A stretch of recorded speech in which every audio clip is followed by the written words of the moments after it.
What's going on, everybody? Welcome back to Talkin with Jake. Hope we're doing well. I'm on Zoom today. I will be on Zoom today. Probably no show tomorrow, and then probably won't have a show till probably Monday. Unfortunately, we got Thanksgiving coming up, so got stuff I gotta take care of for that. So, but we're on Zoom today. I don't like to do Zoom. I don't have to, obviously. When I'm at home in New York, when I have a studio, I like to use the studio. But I haven't done a show. Last week was a little bit light. There's a lot going on, so I want to go at that point. We're pushing 2 weeks without a show. That's not acceptable. So let's get things started. To start off, we're going to all the football stuff, NFL college football, a lot of other stuff to talk about. So the Bruins fired Jim Montgomery last week. Bruins under Montgomery started 8-9-3 this year. So they let him go, and he actually got picked up by the Blues yesterday. The Blues fired Drew Bannister. The Blues only started 9-12-1 this year, and they brought him in. So, look, I don't understand the move from the Boston Bruins. Jim Montgomery was 120, 43, and 23 as a head coach for your team in 2 seasons. Was he perfect? No. 2 years ago, he had the greatest underhand. He had the greatest regular season ever, and obviously you blow up a 3-1 lead in the first round to an 8 seed Florida Panthers. That was embarrassing. Last year, you had a good year. You go with conference semis. You lose in 6 to the Florida Panthers. Again, they go on. Of course, they go on to the Stanley Cup this time. You guys want a slow start this year. Look, they've been really bad offensively so far, but it's really early. You fired them 20 games in. You know, your interim coach. I've never even heard of him. I mean, you never know. Every job we see a lot of coaching changes a lot. To me, in the NHL, coaching from the elite world, as long as the guy, is able to, manage the locker room, he puts out the most effective lines, and he doesn't do anything really stupid. You'll be fine. You can definitely win a Stanley Cup. All you gotta do is not lose the locker room, just put out, put out an effective lineup. The main job of every coach in any sport, obviously. But so if the guys aren't even doing that, all right, it's not hard. Just firing a guy and promoting his assistant can smart the team. A lot of times there's a guy sitting right there, like the Blues.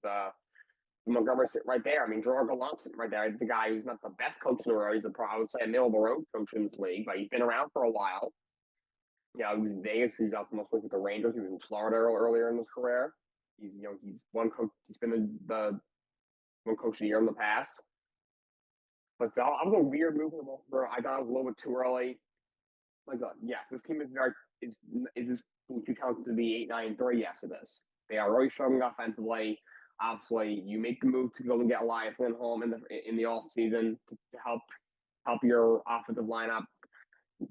Gives you another center that you've needed for years. You go and get Nikita Zadorov, a really big, tough, rugged defenseman that they really needed.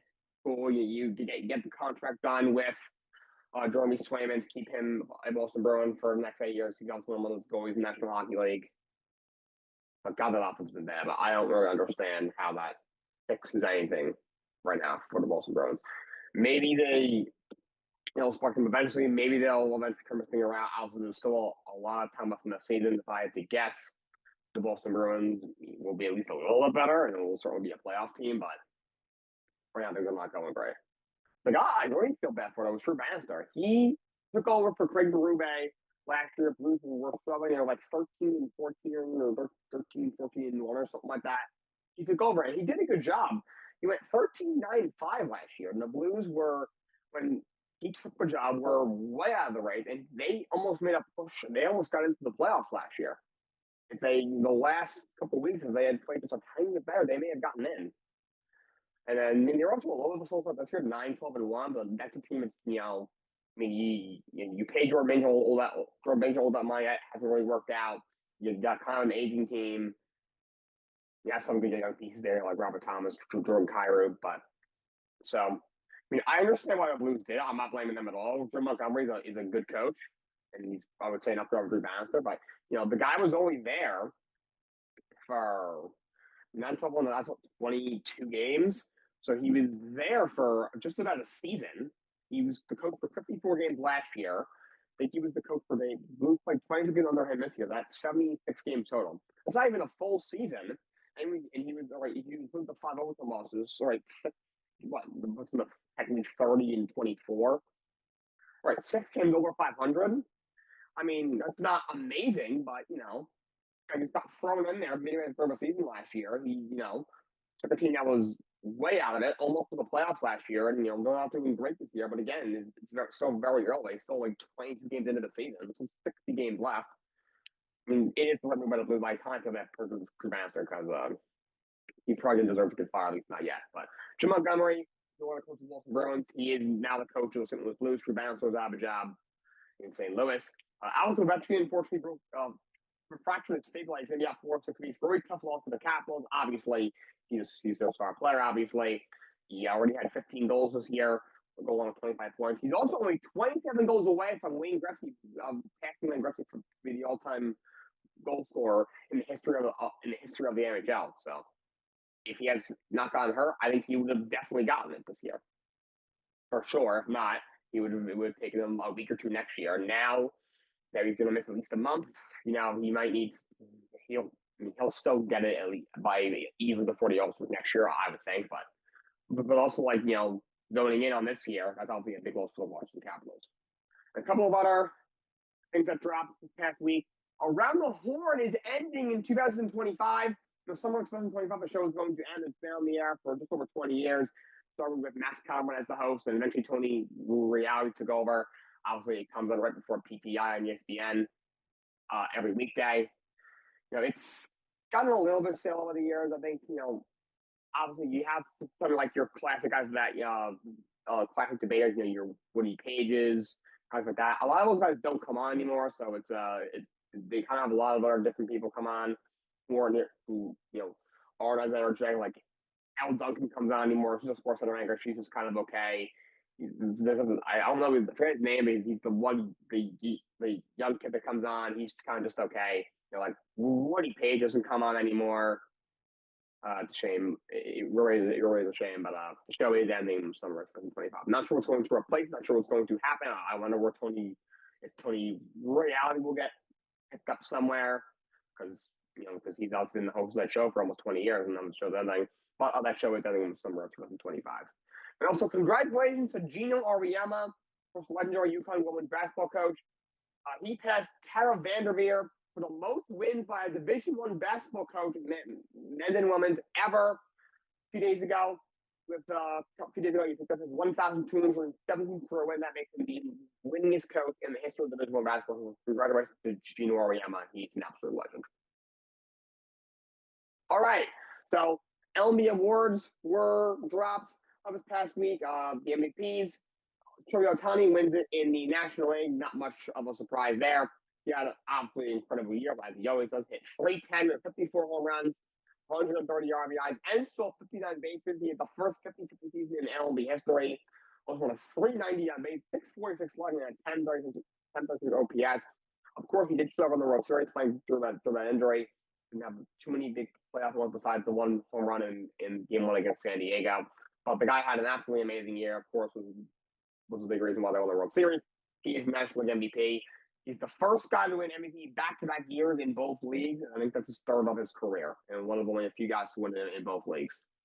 It was Aaron Judge. Look, he was horrible in the playoffs, which kind of happens every year, but he did the regular season award based off his regular season numbers. He does deserve the MVP. Hit 322 with 58 home runs, 144 RBIs. Had a 458 on base, which is absurd. 701 slugging, 1159 OPS. So he had an absurd year.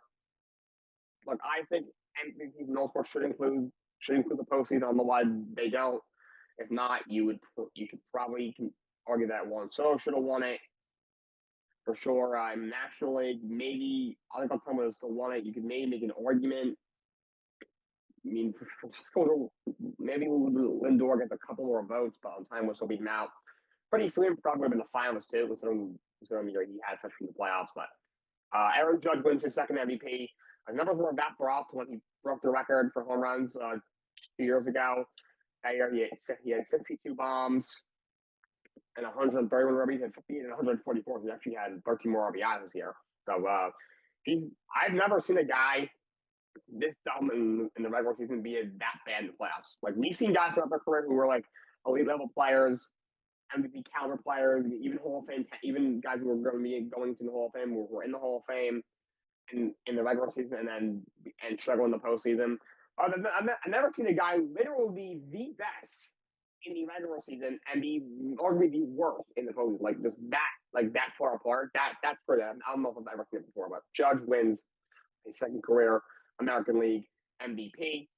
The Cy Youngs were announced, and I think it was Chris Sale. Chris Sale wins his first Cy Young of his career, his first with the Atlanta Braves at age 35. Of course, Sale for years with the White Sox and the Red Sox was a stud, but had fallen off a cliff in recent years. He had not had a year under 4. Well, technically, he had under 4 in 2021, but he only made 9 starts. He had not had a year under 4 where he picked the full season since 2018 with the Boston Red Sox. He had so many arm problems over the last few years. He had not made more than 25 starts in the season since 2019. Now you're going to get a 4.4 ERA. 2020, he missed the entire year. Came back from Tommy John. 2021, later in the year, pretty good. 2022 only made 2 starts, then got shut down. Then had some zillion injuries. 2023, he only made 20 starts, 4.3 ERA. But this year, brilliant year. Collins stayed healthy for the most part. He did get hurt at the end of the year. He wasn't able to start. He got hurt right before they were supposed to start that winner go home game against the Mets. Second game out of a doubleheader. And then he was not available for the first round playoff series either. But besides that, was mostly LB. 18-3, 2.38 ERA, 177 and 2/3 innings pitched. He had 225 strikeouts with just a touch over 1. He was great this year. Well, resurgent year for him. Braves pick somebody else. I don't know how they do it. They are great developing talent, and they are a great organization. I don't like them. Whoever Wigan wins in ERA this year. Also, let them a bunch of other careers like ERA plus and fifth. Also, love the Wigan strikeouts as well. So incredibly ever Chris he wins his first ever signing at age 35. In the American League was Park Scooball, another first time Cy Young winner. This one was also pretty clear. 18-4, 2.39 ERA in 31 starts, 228 strikeouts in 192 innings, 0.92 which is absolutely insane. He had a just stupendous year. He helped lead the Tigers on that incredible run down the stretch to complete turn the year around in the middle of August. Made the playoffs and even won a playoff series and took the Cleveland Guardians to the brink in the division series as well. Yeah, phenomenal year. He's going to be at top of the line for a very long time. Still going to only be 28 years old next year. We'll see if the Tigers give him a big extension in the offseason. I think they should. Considering there was trade rumors around him at the trade line, and thankfully they had held on to him. That was also the right move. He is your American League Cy Young. Manager of the year in the American League goes to Stephen Vogt for Cleveland. I think this is the right call. He did a really good job in his first year as a manager for the Cleveland Guardians, helped them win over 90 games and win the division. Going all the way to the American League Championship Series. He did a very good job with them. In the National League, it was Pat Murphy from the Milwaukee Brewers. He did a good job this year. Team that in the offseason, you trade away your ace, Corbin Burns. Don't get a whole lot back for him. Obviously, your president of baseball operations for a very long time, David Stern, took this job with the Mets. Your second Mets star, Brandon Woodruff, gets hurt. He had short surgery in the offseason, ends up not pitching the whole season. You non-tendered with a couple of guys, including Robbie Tellez, who was a guy who 2 years prior had to hit 30-plus homers for you. And you lose him. Your closer, Devin Williams, is one of the best in the sport. Doesn't pitch in the first half of the year because of the injury he suffered in spring training. There's one thing after another. It looked like it was going to be a long year for the Brewers, and they came out and played really well. We win over 90 games again. Once again, win the National League Central. Of course, losing the first round to the Mets, but they have a good year. I did think Carlos Mendoza from the Mets should have won it. I promise I'm not trying to be biased. He pushed all the right buttons. He took a team. Was a disaster a year before. Was a little bit limited when they could do for spending because they were still paying Justin Verlander and Max Scherzer a little bit from the year before from that whole disaster when they traded those 2 guys away. So they chopped in the bargain bin. They put together the best team they could. But on paper, it was pretty mediocre. Got off to a horrible start. They were 11 games under 500 at the end of May. You had Jorge Lopez throwing his glove into the stands.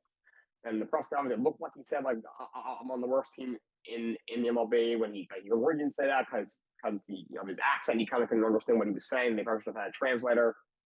So it was kind of a whole mess. And just everything he dealt with, certain guys getting hurt. And, Kawhi Senga from spring training getting hurt. He ends up pretty much not pitching the whole year. Just Edwin Diaz getting suspended for the phantom sticky stuff.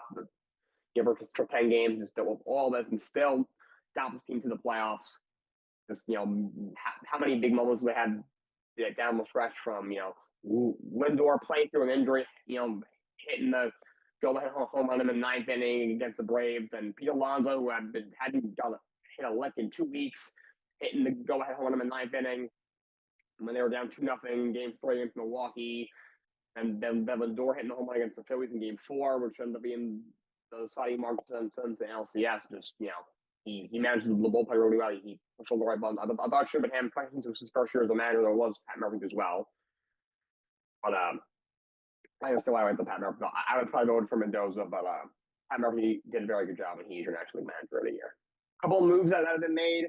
The Cubs make a trade for Cleveland Guardians to get Eli Morgan. It's an outfield prospect, Alfonso Rosario, the other way. So this is a good move for the Chicago Cubs. Eli Morgan had a good year this year. Only 32 games, but did a 1.9 ERA. He's been a pretty reliable reliever over the last few years. In 2022, a 3.38 ERA in 50 games for Cleveland. Had a 4.01 in 61 games in 23. And last year, only 32 games, but he had a 1.93. He's a solid right-hander to have in middle relief, and he's now a Cub. Cubs bullpen struggled at times, especially in the first half. So they actually are both on this. Alfonso Rosario the other way. He's only 20 years old. 50 year in A-ball, hit 230 with 16 homers, 73 RBIs, and 344 on base, 423 slugging, 7 OPS. So he was just okay. A-ball, still really young. Obviously, he's only an A-ball, but they gave up a guy who hit 230 in A-ball. So pretty solid trade, and the Guardians get a profit that they can evaluate in that deal. The Reds and the Royals made a trade. So the Reds trade Jonathan India to the Kansas City Royals. In return, Kansas City sends starting pitcher Brady Singer as well as Joey Wiemer. Joey Wiemer is also just throwing there for the Reds. He hit like 154 and like 20 at bats last year. He's a minor league caliber player. But to me, this is a win-win trade for both sides. Indy is a very good player. He's been in the league. He was Rookie of the Year in 2021 when he hit 269 with 21 homers, 59 RBI, 835 OPS a year. Has not been quite the same since. Had some injuries in 22. Only 103 games, hit 249, 10 homers, 41 RBI, OPS, that's a 705 and 23. A little better, 244, 17 homers, 761 RBIs, OPS, 746 this past year. Stayed healthy, 151 games, 248, 15 homers, 58 RBIs, 750 OPS. He's a good player. Still only going to be 28 next year. Still has a bunch of years of control, not too much money. You're really interesting. The Reds also have so many infielders, and obviously Abigail La Cruz, a shortstop, can also play second and third. He plays starter. That guy's a star. You have so many guys that are there now and going to be there soon. So India also kept getting moved around to the outfield from third to second to DH. So I'm sure that got his head a little bit and had some injuries. He really needs a fresh start. I think this is a great place for him to get a fresh start. With the Kansas City Royals, they have a lot of really good pitchers, have a really good staff, but need some more bats. I think this is a nice ad for them. And Brady Singer, he had a good year for the Royals this year. 32 starts, 913, 3.71 ERA, 172 third innings, 170 strikeouts. Yeah, solid year. Can't say was able to afford to get him up. Obviously, Cole Reagan had a great idea this year for them. Steph Lugo had a career for them after bringing him in free agency last year, but he was expendable. And this is the perfect game of win-win trade on paper. The Royals have a lot of starting pitching, but need another bat, especially in the infield. They go and get Jonathan India, who I think could be a really good piece for them, still really young. The Reds have a ton of talent on the infield, but need a lot of help in the rotation. Facing India, they get a very solid starting pitcher in Brady Singer. And Singer's also only going to be 28 years old. All right, let's talk some college football. First of all, I know I took a few days off last week. I had some stuff going on. So these were college football rankings going in to this past week. It was Oregon at 1, Ohio State at 2, Texas at 3, Penn State at 4, Indiana at 5, Michigan at 6, Alabama at 7, Miami at 8, Ole Miss at 9, Georgia at 10, Tennessee at 11, Mississippi State at 12, SMU at 13, BYU at 14, A&M at 15, Colorado at 16, Clemson at 17, South Carolina at 18, Army at 19, Tulane at 20, Arizona State at 21, Iowa State at 22. Missouri at 23, UNLV at 24, and Illinois at 25. Now let's get to the score from college football. It was a wild week in college football. The Friday night game, number 24 UNLV beat San Jose State 27-16. UNLV, they've had a very good year this year. Good for them. Into the Saturday slate, number 2 Ohio State beats number 5 Indiana 30-15. God, Indiana, they looked horrible. Too many mistakes by Indiana. So you come out of the gate, you got to stop to open the game, then you go down and score a touchdown. You stop next drive, you stop Ohio State on 4th and goal. Now you got a bunch of momentum. A little later, it's 7-7. Late in the first half is 3rd and 1. You probably have 30 or 40. You probably have like a little under a minute to go. So if you convert this and you hurry, you might be able to get a field goal and have the lead and get the ball going into the second half. Especially on the road and team of Ohio State, that's huge. It's obviously a huge game for them. If they win, now all of a sudden you might be in the Big Ten title game. You're basically in the college football playoff. If you lose, it's going to be hard to get in. And you take a full start. Now it's 3rd and 6. It goes from 3rd and really short. You can just sneak it up the middle to now it's 3rd and manageable to like somewhat manageable now. And then you take a bad sack. So now about 25, 30 seconds, and then now you're punting. All right, whatever. Take your man in, punt the ball away, go to half tied, score tied, at least, and you get the balls in the next half. And the punter drops a snap, Ohio State ends up throwing a touchdown. Come on, you can't do that in there. Just your defense couldn't get off the field and you're going to get blown out. But Kurt Chingetti doing a great job there. He's got a big extension for a reason. They've had a great year, but that's just unacceptable. Too many mistakes. Ohio State wins. Number 8, Miami beats Wake Forest 42-14. Cam Ward 27-38 for 280 and 2 touchdowns. You had Florida a huge upset over number 9 Ole Miss 24-17. So back-to-back weeks they upset an SEC team of about they were not favored to beat LSU the week before, and now at Ole Miss. But Dominic Groundling's done a great job there. But cool for keeping this team motivated throughout the year. I'm sure certainly saved his job. Jackson Dart, 24-41, 323, and 2 touchdowns, but a couple of really bad turnovers late in that game for Jackson Dart for a guy who otherwise has had a really good year for them. And Ole Miss is now eliminated from the playoff contention with their 3rd loss there. Now, number 13, SMU beat Virginia. All right, number 7, they continue to have a really good year. Number 20, Illinois beats Rutgers, 38-31. That was a crazy one. It was tied really late in the 4th quarter, and Illinois was going to take, I think, a 54-yard field goal. We were going to try it. Rutgers coach Greg Schiano calls timeout to ice the kicker. Illinois decides, you know what? This is a really long field goal. Probably not going to make it. And they decide to, on 4th and long, go for it. And they end up throwing a 40-yard touchdown. So crazy ending because actually Illinois steals it from Rutgers there. Tough loss for Rutgers there. On number 10, Georgia beats UMass 59-21. They pulled away in the end. This game was somewhat close. This game was 28-14 at the half. They were down 7-0 coming out. UMass actually held them more than we thought, of course, for them pulling away in the end. Of course, about 20-31 for 297, 4 scores. Georgia wins. They put the spot in the SEC title game. Number 11, Tennessee, just a UTEP 56-0. No surprise there. Number 3, Texas beats Kentucky 31-14. When you were 20-31 for 191, 2 scores. Number 4, Penn State sneaks past Minnesota 26-25. Really close game there. Penn State was down. Actually, at one point they were losing at one point in the first half. That was a really close game that they sneaked by. Number 21 Arizona with an upset over number 14 BYU 28-23. So a big shakeup in the Big 12. BYU, who looked like almost a lock on a Big 12 title game 2 years ago, they were rolling. They were at one point ranked high as 6th in the college football playoff. Second straight loss to them, Arizona State with a big win. And Canada's up as number 16 Colorado 37-21. He said himself, making for their own destiny, and he fumbled it. They have a chance to get into the Big 12 title game, maybe sneaking to the playoff. Those hopes look to be gone now. Arizona State might win the Big 12. Big 12 out of this implosion this week. Crazy stuff. Yeah, number 17 Clemson beat the Citadel 51-17. 14 rather. No surprise that's still down. I don't know where that is. 18 South Carolina beats Wofford 56-12. Number 20 Missouri beats Mississippi State 39-20. Number 6 Notre Dame beats number 19 Army 49-14. That was kind of back. Notre Dame playing really well. Look, I'm not a Notre Dame fan, and I still think I don't see them as a true contender. They do this every year. They're playing some good football. They've now they're on a streak now. They've been playing really well. On number 12, Boise State beats Wyoming 17-13. Ashton Gendy 19 carries for 160 yards and a touchdown. But playing through an injury and still averaged almost 10 yards a carry. That guy's insane. He needs to be the Heisman winner. Oklahoma beats number 7 Alabama 24-3 in a shocking upset there. Alabama came in just 5. Oklahoma came in just 5-5. Alabama's playoff took a big hit. My God. If anyone takes Dylan number 4 the 4th round, they should be investigated. That guy is flat out horrible.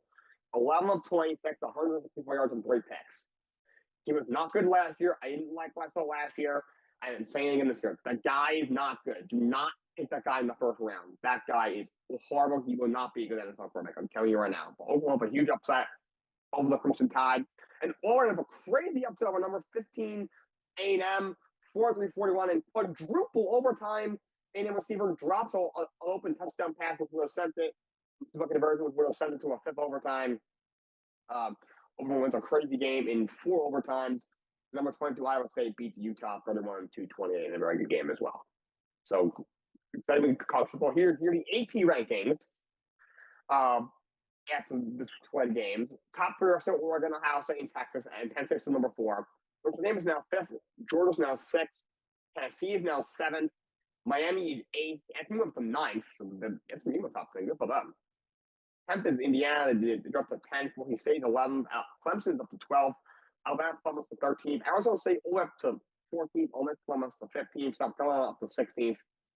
Iowa State all up to 17th. Tulane now at 18. BYU dropped to 19. A&M dropped to number 20. UNLV now 21st. Illinois 22nd. Colorado comes to 23rd. Missouri remains 24th, and Army drops to 25th in the country. All right, let's talk about some NFL scores. And then I got some power rankings to get to you guys, and then we will close this thing out. First Night Football, you had the Browns defeating the Steelers 24-19 in a snow game. Jameis Winston was a walking freaking soundbite in that game. But before game, he was contradicting himself. At one point, he was trying to throw him offside. He literally yelled, "Somebody's offside!" Damn, it was so funny. Close after the game, that guy is so funny. He's the guy like, you know what? I know I didn't work out. I made mistakes earlier in my life. I was not worth the 1st overall pick. And I'm not a starting quarterback in this league, but hey, you need a backup to come in. I'm your guy. I'm not sure how good I'm going to play, but it's going to be entertaining as hell. And big win in the snow of the Steelers for the Browns. Well, they're still 3-8, but Steelers up to 8-3. Steelers, they do this every year. They just lose to bad teams. I don't know how they do it. But 3 years in a row, they lost to a team that came in with just 2 wins. Crazy. Into Sunday, Chiefs over the Panthers, 30-27. So Panthers look good. Bryce Young actually did play well in this game. Carolina actually tied it with more than 2 minutes to go in that game, but of course, he gave Mahomes too much time with a couple timeouts. They go down and score a field goal. Time expired. They win that game. They get 10-1. Panthers up to 3-8. Vikings over the Bears, 30-27. Bears got an onside kick. They were down by 3. Got an onside kick of 25 seconds left. Cannon made a nice throw over the middle. Picked up a game-time field goal. The Vikings went with a field goal in overtime. They get to 9-2. They're up to 4-7. God, I mean, Keo did play better. He did play pretty well in this game. The offensive coordinator has helped, it looks like, getting rid of Shane Waldron. It looks like that has helped. Thomas Brown's now the offensive coordinator. He used to be, I think, the running backs coach for the Rams. He was the OC in Carolina last year. Well, Wright kept taking the play call and news away from him and then giving it back, and it was a whole mess last year. But Vikings pick up one over the Bears. Titans beat the Texans 32-27 to get to 3-8. Will Levis played a little better, which is kind of a trend for 2 straight games. And we did also have another just horrible interception with a pick 6. I got to tell you, CJ Stroud, he needs to step up. I love Stroud. He was incredible as a rookie, but he has not played well this year. He is really struggling. I first was like, you know what? He's just a little slump. It's overall a sophomore slump. I'm sure he'll be fine long term. But, Texans, they're a good team. Should win the division, no problem. They're at 7-5 now. But you also lost, you lost to the New York Jets. You lost to the Tennessee Titans now. It's 2 really bad teams that you lost to. This is a divisional matchup. He's got to step up. The defense overall, I know they give 32 points overall. They played well this year. It's the offense. I know, Collins was out for a month. Dig is out. Jim was out at one point, but Nixon's been back. He got Nico Collins back 2 weeks ago. Another offensive line is really bad in pass protection. They got a couple guys out, but he's got to step up. Lions over the Colts 24-6. God, that team is so good. 9 straight wins, so 10-1, best team in the NFL.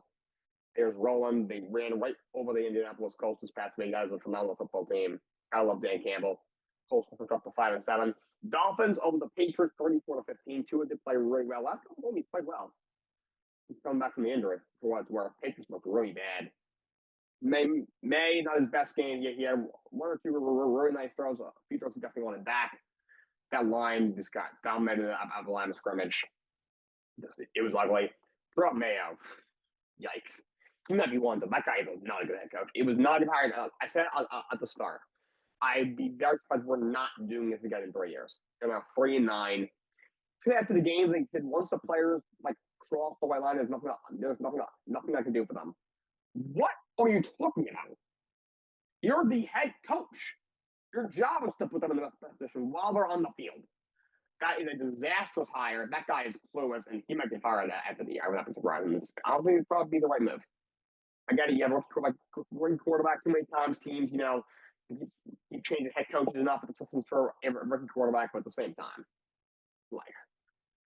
this guy is a freaking puppet. The guy sucks. Bucks overtime 30-7. That was a morning. 30-0 1 point. See Tater Tommy DeVito's little celebration. That was funny.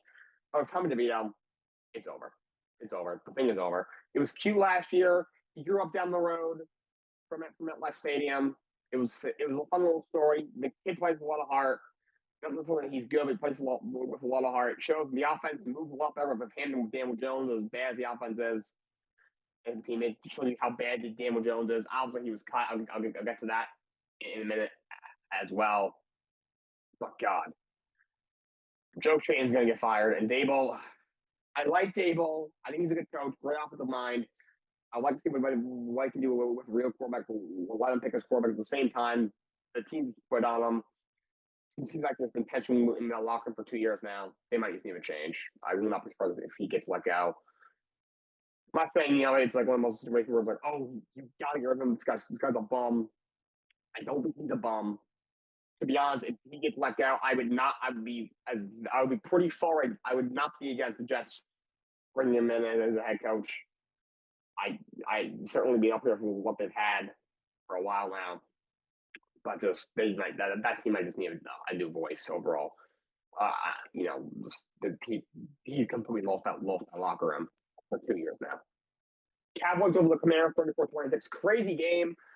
Jane Daniels did struggle. He's been struggling the last 2 weeks. He made a big play. The big play to McLaurin really late in that game. But Austin Sider misses the extra point. Oh, my God. And then Cowboys on the onside kick returned it for a touchdown. So crazy ending to that game. Have now lost 3 in a row. They are fraudulent. Unfortunately, it's a cool story. I like Jaden McGowan. Come on. Dallas gets a 4-7.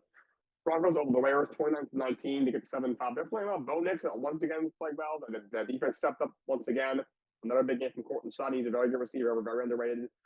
The Las Vegas Raiders are a dumpster fire. I'm sorry, Antonio Pierce. He's not a good coach. Because he's a good motivator. He's a good man. I'll take him on my staff. Maybe as he's a coordinator or an assistant head coach or a linebackers coach or something. But God, that guy is not a head coach. He does not know what he's doing. All right, he's a good leader, but he's not. He's a atrocious execution of those guys. And now, Carter mentioned his after deal with a shoulder injury, going to need surgery. Desmond Ridder is now your quarterback. How Desmond Ridder is getting a second chance to be a starter in this league is insane. I mean, he was coming out a couple years ago. People were pumping him up. I told y'all, this guy is terrible. Yeah, he has some nice physical features, but good God, he is a horrible football player. The guy can't throw. I don't want me to say. He's atrocious. That team might go 2-14 and get the first pick. They will not pick worse than second or third. They are awful. I saw a stat. They have the least amount of turnovers forced and they've turned them over the most by any team. Their turnover margin is -17. They have turned the ball over 22 times this year, and they've only forced 5. Wow. Just wow. That roster is horrible. Just horrible. Especially with Devontae Adams gone. What do you have there? What is there for you? There's nothing. You have a really good young player in Brock Bowers, who is going to be a stud. He's already obviously a great player. Max Crosby is an incredible edge rusher. God, they need to trade him. That's it. There isn't a quarterback on this roster that should be even a serviceable backup. It's not one that's healthy. You know, the running game sucks. You know, their passing game isn't much there. Their line isn't great. They have one playmaker on the defense. Their package is doesn't outside of Max Crosby. Can't stop the run. Their secondary sucks. The coaching sucks. The play calling sucks. They're a poorly run organization. All the mistakes Tom Coughlin made with your division rival, the Chargers, you brought him into the GM. I don't understand. Mark Davis is clueless, acting for years. Get a freaking haircut, dude. I get that much money, and your haircut is that bad. This is beyond me. That team is a disaster. Broncos win by 10, 7-5. They've been good this year. Packers over the 49ers, 30-10. 49ers obviously did not have what's his name? Brock Purdy, brain fart for a minute. Didn't have Nick Bolton, didn't play either. Alex Kirk at 8-3. Jordan Love played well. Keegan Limp turnovers. She just shows to be really good. That defense has really stepped up from the Packers. It's been very good lately. The 49ers are about 5-6. Look, they are feeling the effects from playing deep into January and into February, year after year after year, and coming up short. Look at all the injuries they've had this year. Christian McCaffrey didn't play for most of the year for the last 2 weeks. He missed about the first 10 games or whatever it was. Deebo Samuel has missed a game or two. George Kittle has missed a couple of games. Trent Williams didn't play. They got a bunch of injuries on the left one. Nick Bosa has been playing banged up. He didn't play this past week. You know, we have guys, a couple of our guys on my defense. Hufanga, the pro safety, been out for a while. Not sure if he's coming back. The team is also Kyle Shanahan. Good job. That guy's made bad things all year. Why did you start Braden Allen over Josh Dobbs? I get Dobbs a turnover machine. He's just kind of at it. Let's see what happens. But he's a decent backup. At least he's played a bunch of football. You know, he's a good guy. He's got so many weapons over there with Deebo and Kittle, McCaffrey. He's done nothing now. So he can just get the ball into the playmaker's hands. Like Brandon Allen, the guy's 2-7 in his career.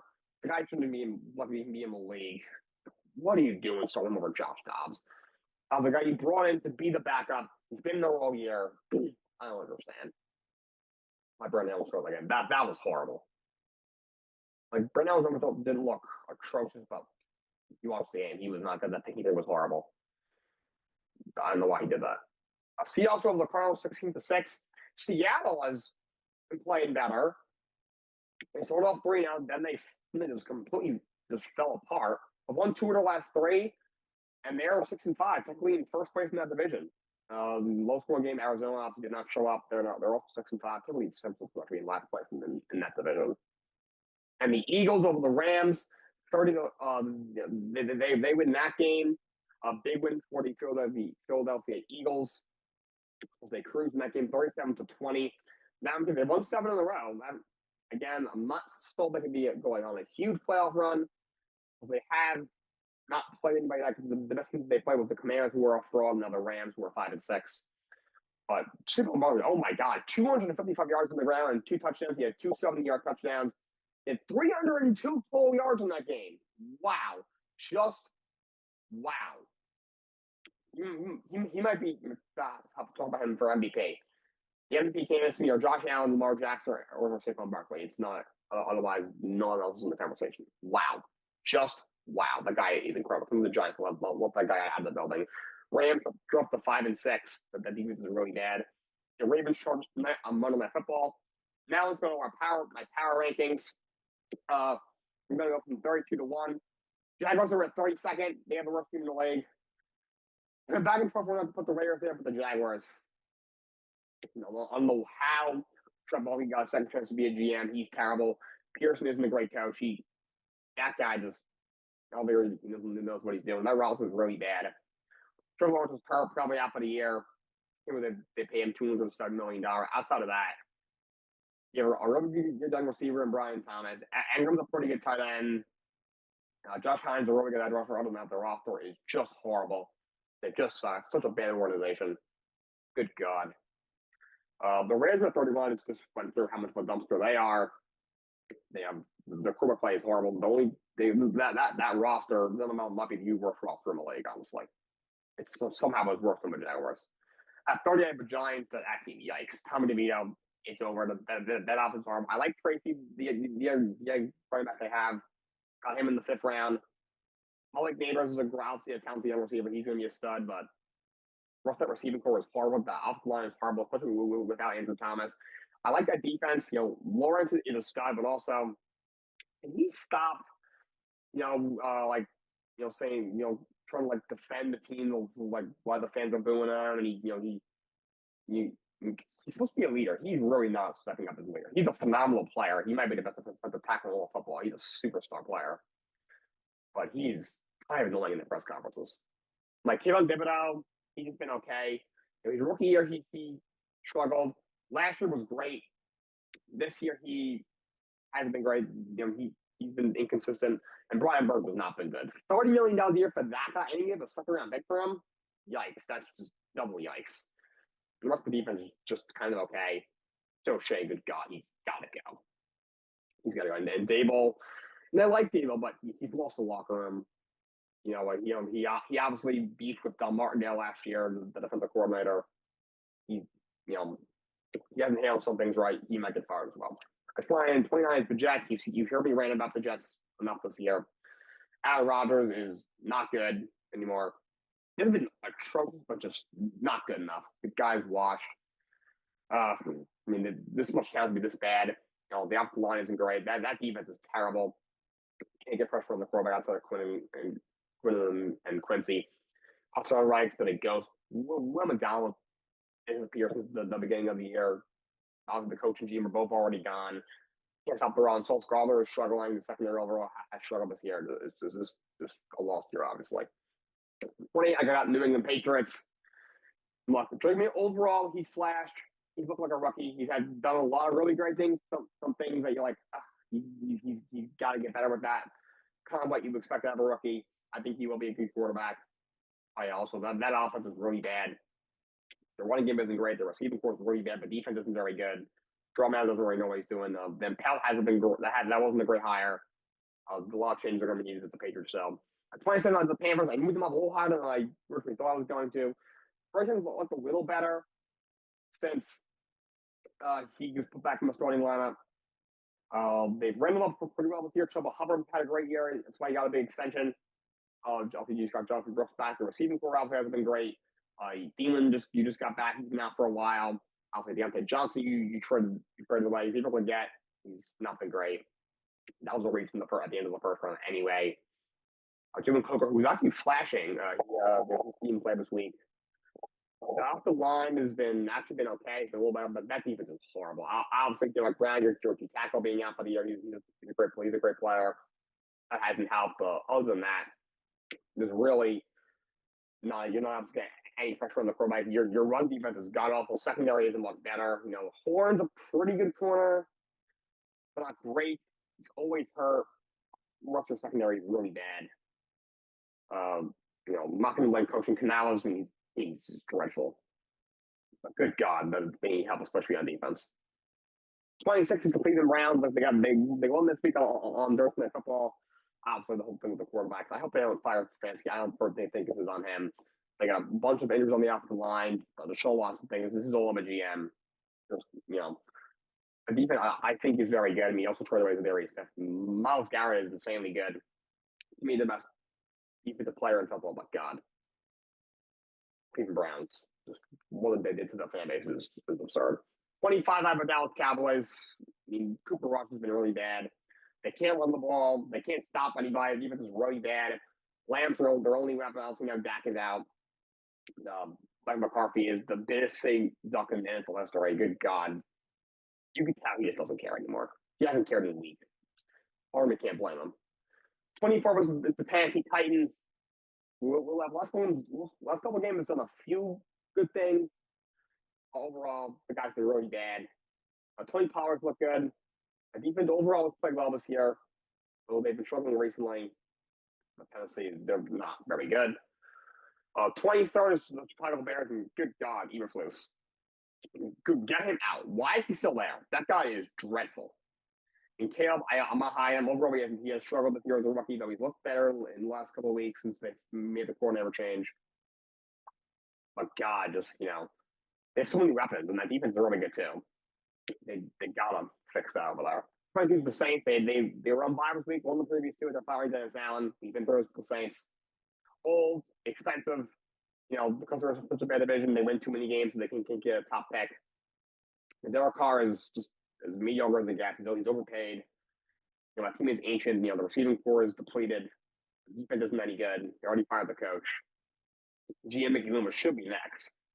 21st is the Indianapolis Colts. I was actually going to put the Dolphins here, but after they won, they beat a very bad team. But I'm going to go with the Colts. Look, Rick is really struggled off at this point.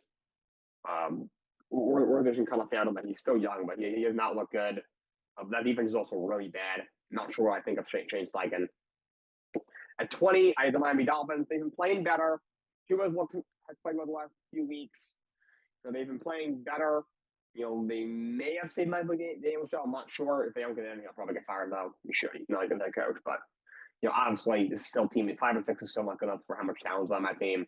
At 19, the Cincinnati Bengals. Look, Joe Burrow has been phenomenal. He's been absolutely stupendous. Jamar Chase has been a stud. Higgins has been healthy. He's been great. They have maybe the worst defense in the league. It's just been absolutely atrocious. And Zach Taylor has not been a good coach. That guy's got to go. The fact that the Bengals are going to make the playoffs is just insane. The Bucks, well, at least most likely 18 is the Bucks. Look, Baker had an even better than last year. He turned into a really good quarterback before our eyes. Obviously, he got a bunch of injuries to the receivers this year. Tubble's not a good head coach. He never was. Wasn't in New York. He hasn't been in Tampa, even when they were making the playoffs. 9-9 winning the division is a joke. The defense is absolutely horrible, and Bull's supposed to be a defensive mastermind. He's got to get fired. He's not good. I'm the one that was talking about that. 17th is the Los Angeles Rams. They're at 5-6 now. Stafford, he's towards the end. He's not a horrible quarterback. He's still pretty good, but not nearly what he once was. That guy Kyron, he's really good. That guy, he's got to hold on to the football. That guy's a fumbling machine. Hold on to the ball, dude. And also, that defense is really bad. It hasn't been great for a couple of years, and obviously, Aaron Donald retires. You kind of got what you asked for. There. 16th is Niners. I talked about, they're feeling the effects of, playing deep into January and not getting it done. So many injuries. They're getting old. Karshan, that guy. Complete field guard. He's got to go. 15th is the Atlanta Falcons. Falcons they're going to win that division, but they're not that good of a team. They're mediocre. Kirk Cousins is pretty good. That defense has not played well for weeks now. I love Raheem Morris hired to be. Thank God he hired Zach Robinson as his coordinator. That defense has been really bad. 14th, the Arizona Cardinals. Tough loss this week. Looked really bad, but Kyler, look, the guy didn't listen. He played well for 3 weeks, then he sucked for 2. Played well for 4 weeks, sucked for 3 more. He's a mediocre quarterback. He's got to get the ball to Marvin Harrison more. They play better than I thought. They might make the playoffs, might even win their division if we tie for first right now. But that defense has definitely stepped up. I like Jonathan Gannon so far, but tough loss this week. Seattle, they've been up and down this year. Overall, it's been pretty good this year. They've talented offense. Defense has been playing a little bit better. They're in a division that's been a lot worse than we thought. Right now, they're in first place. 12 is the Washington Commanders, and they've obviously been struggling. They're up for all those. Overall has had a really good year. They're struggling lately. They did a big play in this game. I wonder if the injury that he suffered 2 weeks ago, maybe he's playing through was affecting him. Not sure. But overall, their defense has stepped up this year. I guess they'll probably still get into the playoffs. We'll see what happens. 11th, the Denver Broncos, a lot better than we thought. Bonus is balling out so far. They are great on defense. They've been better than we all thought. In the top 10, number 10 is the Houston Texans. Hey, look, Stroud, I went through it. Stroud has been struggling a lot. He's got to be better. That offline's got a lot of injuries. They have really struggled in pass protection this year. That's something they'll have to work on in the offseason, but some need to step up a little bit. There's a lot of guys missing on that line. Overall, I think they've been good on defense. I like D'Amico Ryans a lot. They'll still win their division. The next best team in the division is what? In Indianapolis? Yeah, they're going to win their division without much of a problem. Tonight versus Baltimore Ravens, look, Lamar's been incredible, as he always is. Derrick Henry's been a godsend for that team. I'm surprised yet Deontay Johnson hasn't gotten more involved since they made the trade. Maybe that'll change tonight. We'll see what happens. That defense is really strong. That's a glaring issue considering their head coach is John Harbaugh. That's almost like scary. I'm not sure why that is, but that defense has been really bad this year for whatever reason. Even the Pittsburgh Steelers, I mean, I'm shocked for 8-3. Also, welcome to the Place Field. He's played okay. I know it was weird that they benched Fields for us. He's been okay. The running game's been a little better than it's the year. It's been pretty good. Pickens to me is really the only weapon. Then that defense has been absolutely phenomenal to me. But this year's going to do this every year. Like nothing they've made in this year. Some of the Chargers, I'm very high on the Chargers. They have playing really good football. Jim Harbaugh's a great coach. That defense is absolutely stupendous. Jesse Minter completely turned around. The corner was a great hire by Harbaugh to bring him with him from Michigan. Hurts been playing really well. That's a typical Harbaugh team. Pound the rock and play great defense. This is the best football Jim Harbaugh's ever had. In San Francisco, we got to get Alex Smith, and then the brief time on Colin Kaepernick wasn't a combination of an idiot and just a bad football player. And at Michigan, who's the best quarterback? Was it J.J. McCarthy, who could be a decent pro, so what happens next year when he's healthy, and had a good career at Michigan, but Herbert's the best quarterback he's ever had by far. 6th is the Green Bay Packers. This is a good team. That defense is massively improved. Thank God they got Joe Barry out of there after last year. They brought in half of what wasn't so long as a hire at the start, but look, defense under him has turned around a lot. I mean, the defense has always had a lot of talent. He's had a bozo, in charge of it. Jordan Love, look, he's got to limit his turnovers. He's got like 10 or 11 interceptions this year. He's got to limit his turnovers. He's a good quarterback. I think at times he gets a little bit overhyped. I get overpaid him in the offseason, but he's a good quarterback. He got a lot of weapons. I know we're going to do. Got hurt in the last game. We'll see if he's okay. But Christian Watson, who isn't great, another bad. Run this drop this past week, but Jaden Reed's really good. Crab's turned into a good tight end. Doc Jacobs had a really good year as their top back. Matt LaFleur overall done a good job. He's a solid coach. Character at 6. At 5 of the Minnesota Vikings, they've outplayed themselves a lot. Sam Darnold's going to come back to earth. He's had some bad turnovers over the last bunch of weeks, but overall, obviously the best year of his career. Overall, had a decent year.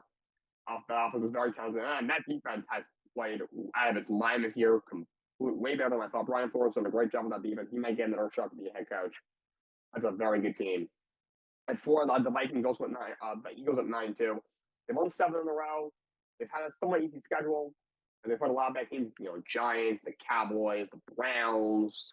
The Rams are a mediocre team. The best team to beat was the Commanders 2 weeks ago. On Thursday Night Football. First overall has played well. Saquon Barkley, that guy is just out of his mind. Brown's been incredible. Overall, they played well defensively, especially up front.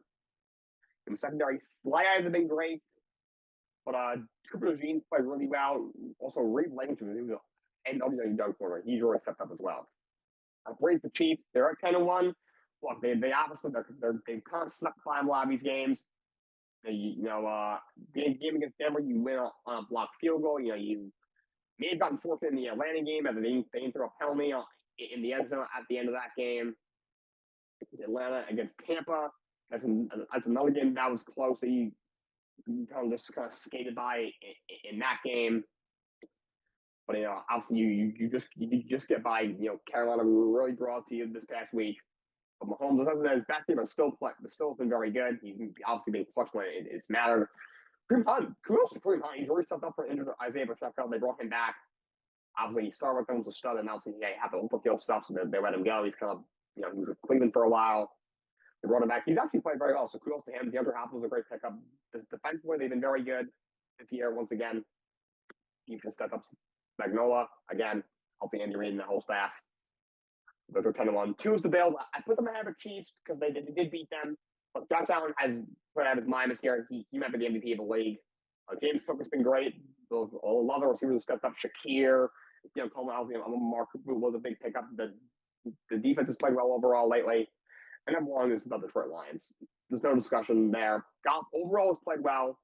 What team's going to do for 5 picks and they're still in the game. Running in with Gibbs and Montgomery is the best running back duo in the league. Amon Ra's a stud. James and Williams have been really good. Laporte's come back into earth here, but overall he's played well. That defense has been really good, even without Aiden Hutchinson. Obviously, the trade for Darius Smith was big, but they got a lot of pieces over there. Jack Campbell's been a great linebacker for them. The secondary has played better. It's probably the best coach team in the league. Dan Campbell might be the best coach in the league. That guy is freaking awesome. What I like about him, he's disciplined. He's a perfect combination of being tough on his players and discipline, and being just a guy that guys will love to play for. A perfect combination.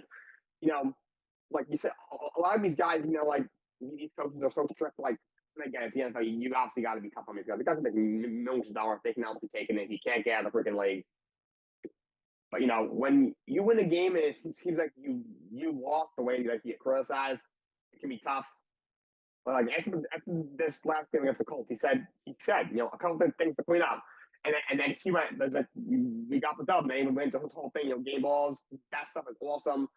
That's how you keep a team motivated. He's incredible. Ben Johnson is an incredible offensive coordinator. He'll be a head coach next year. Arizona's a really good defensive coordinator. I think he'll be a head coach next year. It's a phenomenal team. I hope they win the Super Bowl. That's all I got for you guys today. Probably won't see me for possibly another week, unfortunately. But until next time, so long. Have a great day.